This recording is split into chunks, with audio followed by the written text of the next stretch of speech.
Jotuo ma osebedo kod pek yudo yedhe ute thieth ma Migori koro yudo fungruok bang' kaunti ya Migori tero yedhe osiptende duto ma Migori ka mago manengogi romo shillings milion 60.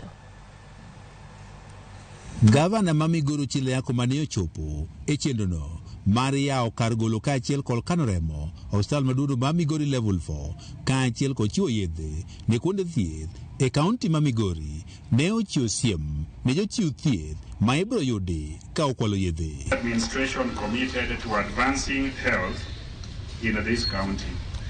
We found health services pale chini and tukasema tutaweza kuienua iwe hapa juu. The worst sin you can commit to these members of the public is to rob the sick and the dying.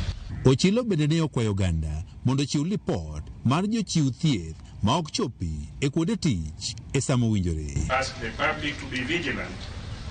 Report evidence of staff who do not turn up for work, because it is not just the theft of medical supplies that is theft. It is also the theft of public hours for earning but not reporting to work.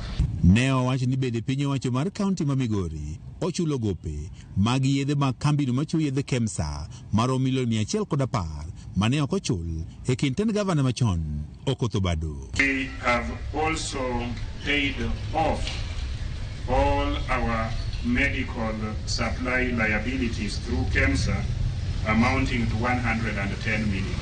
E okang' mar neno ni omenda ma ichoke kuondego mag thieth e kaunti ma Migori ok odhi ofuku ji giwegi, piny owacho mar kaunti ma Migori olando ne gidhi nyime kod keto chenro mar tiyo kod lony manyasani e choko osuru. MCRH here, we are going digital and we will soon, if we haven't done it as yet, have a cashless system. Jalup gavana ma Migori Joseph Mairi mabende ne ochopo nyasini ne owani giketo kenge makare mar neno ni omenda ma oketni migawono mar thieth koro tigo e yono makare. Something that you are delivered, you want to pay, but were not delivered. Nothing is showing that these commodities were delivered was from the health department.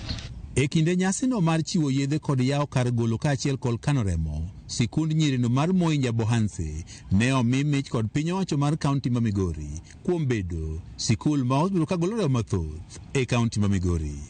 George Juma, Ramogi TV, Migori. Jokanya sekta